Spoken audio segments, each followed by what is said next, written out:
Hey, I'm Scott, and I'm an American in Bangkok, and guess what? I got a letter. This guy writes, "Hey, Scott, I am 22 years old and from New York in the good old USA. Over the years, I've been following you and watching your YouTube videos and reading your books and things of that sort. I really enjoy all of your content and things you've put out. I never had a chance to reach out to you, though. I wanted to ask for some advice. I'm miserable here and never ever fit into this society, and every year it just gets worse and worse for me. I want to leave America and I need some advice. I went to college for a few years and it was not for me. I've worked at many silly dead-end jobs in my life, like retail clothing stores, delis, pizza stores, etc. Nothing was working out, and I moved to Sarasota, Florida. I think you are from there. Actually, no, I'm from Miami. Coral Gables, to be exact. That's where I was born and grew up in Miami Lakes. Miami Lakes, FL. And lived with my grandparents for a year and tried to make a life out there. I was a real estate agent and had a part-time job at Publix. Man, for 22 years old, you got a lot of jobs. I mean, you know, you're having a hard time nailing something down. My life went nowhere. I could not sell anything, and I was making peanuts at Publix. Yeah, I know, Publix doesn't pay very much, does it? I even tried creating many businesses, and they all failed. I created dog supplements and put them on Amazon and sent samples to Petco and like 25 other big stores. I didn't sell one bottle and it failed. So what are you going to do? You're going to give up? You're 22 years old. You're going to give up already? I mean, really, you can't stop trying. You got, maybe that's what keeps driving you on, is that you're never satisfied. Okay. I tried creating an e-cigarette business and imported from China and went into hundreds of stores, and it failed also. I tried other businesses also, and they all failed. It is beyond difficult to start a business here. It has something to do with people and society. Or maybe it has to do with you. I could be wrong, though. I wake up at 6 and get to work around 8. Oh, wait a minute. I moved back to New York and work for my family's business. I make $450 a week. I don't really have any friends. And don't let me get started with women here. I feel like a slave and have no happiness or quality of life. I wake up at 6 and get to work around 8. I end work around 6 and get home at 7. I have 2 to 3 hours to myself to shave and shower before I sleep and do the same fucking thing the next day. My life will never change, and if I keep it up, I will be 50 years old before I know it with nothing to show. On the weekends, there is really nothing to do, and I catch up on sleep. I just don't get it. There is no life, and I just work. I can't meet women. It is very hard to make friends, and people are just so fucked up here. Scott, I am so depressed and unhappy. Is there any way I can go to Thailand and get some sort of job and work there legally? I don't have a college degree, but I am open to anything because I am so miserable here. I actually did visit Thailand a few months ago for the first time. I loved it. I got so many girls without even trying, and the society is just so much more normal than the United States. I was happy and had friends and girlfriends and felt like $1,000,000. I don't know what to do, Scott. I am miserable in America and don't know how to get out. I don't want to waste my life here. Is there any advice you can give me? Yeah, take your time. Mellow out. Chill out. Keep working. And understand something.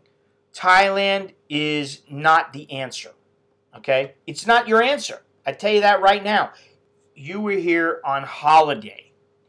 You are not here living here. What happens is, generally, life rears its ugly head. It brings itself into the picture, and you realize there are things you have to do every day. You have to make sure you have food. You have to make sure you have a decent place to live. If you want a companion, somebody to keep you warm at night, you got to be enticing to them. There has to be something about you that is going to draw them in and keep them there with you. And just saying, well, I'm 22 and I'm just pissed off at life and I don't like the way it is here and Well, what's to say you're going to like it here? You liked it when you were on a holiday. There are a lot of people who go to the United States on a holiday and they love it. But if they were to go there and live there, they might love it or they might not.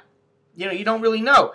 And, you know, who knows what the deal is. It sounds to me like, I mean, you're 22 years old. I would say you need to get your act together there and get stable there before you decide to move elsewhere. The one thing that I had going for me when I was still back in the States is that I was making money and I was making a decent living. You know, I mean, it went out one hand as fast as it came in. But I was making a decent living so I could pay my bills, I could save a little money, I could put some away. I knew what it was like to be successful, somewhat successful. Now, had I kept going, I could have probably been even more successful financially. And I kind of wish maybe, sometimes I think to myself, hey, if I had worked for another year, I probably could have socked away 20 grand. An extra 20 grand. Now, you know, in the scope of an entire life, that's not very much.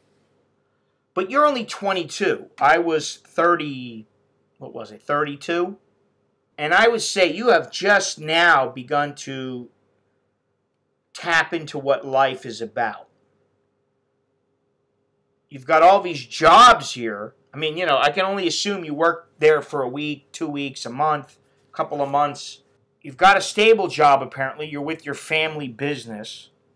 Why not sock away as much as you can for the next, say, make a goal. Say 4 years, say 8 years, say 3 years, whatever it might be. Sock away 20 G's. And then take off for a year. Figure out what you want to do with yourself. But I can tell you that if you come here now, in this time, in this era, this is not 25 years ago. This time is different from back then. If you come here now, and you're 22 years old, what are you going to say? If you cannot find a job, which you have no skills, you have no demonstrable skills.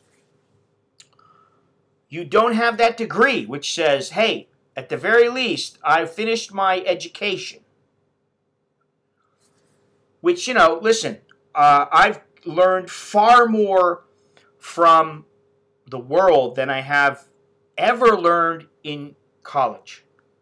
But that's not to say that everybody feels the same, because if you finish college, you showed, hey, I can finish this, I can do this, and I've got my degree, I got this paper, so let me work for you, teaching English or working for your company or whatever it might be, and it would be easier. I'm not saying it would be easy, but it would be easier to find work here.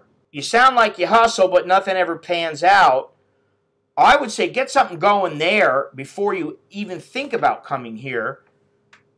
Get successful. And what really bothers me is that you say, Scott, I am so depressed and unhappy. Just because you're miserable there does not make it, does not constitute a good reason for you to be able to move to Thailand and start living here. You know, I don't know how much money you have saved or anything like that, but you're 22 years old. I'll say it again. You're 22 years old. And as much as you would love to live here, or you think you would love to live here, I think there are a lot of things that you may not be thinking through. And one of them is the long-term effect that you would have. Let's say that you make it for 15, 20 years. And then something happens and you can't stay here anymore. You're 37 and you go, what am I going to do? You know, I really think that you need to get control of your depression and your unhappiness while you're in the United States before you can think about moving elsewhere. Because, as Socrates says, how can you wonder your travels do you no good when you carry yourself around with you? Now, when you came over here and you said, oh, everything is great, people are great, girls are great, oh, I didn't have any problems, that's on a short-term visit. Once you're here for a long time, you get to see, it's like being meeting a girl for the first time and you think, oh my God, she's the most wonderful girl, she's so awesome, she's so beautiful, she's so pretty, she's so sweet. But then you find out she's got a terrible temper. And she gets really pissed off really fast. She goes from 0 to 150 in like a tenth of a second. And you decide, wow, this chick's whack. She's a whack job. Well, it's the same thing. You come to Thailand and you're out partying, you're having a good time. You got, women, and they're like, oh my God, he's so young and cute. Oh, wow. Ooh, yeah, cutie pie. Listen, I mean, you know how many women that I met in Thailand, how many Thai women that I met, who they just wanted to be the woman who corrupted the young guy. Now, you're 22. I don't know what your deal is, but you're still fairly young. Doesn't sound to me like, you have a whole lot of experience with women, but maybe part of the reason was, they looked at you and they said, oh, what a baby face. Oh, my goodness. Oh, I got to have me some of that. So, consider what I'm saying. Think about it. Mull it over. Take your time. That's my suggestion. So, until next time, I'm Scott. Tok D, Leo Jerk, and Mai. That's all I got. So, until next time, good luck and see you later.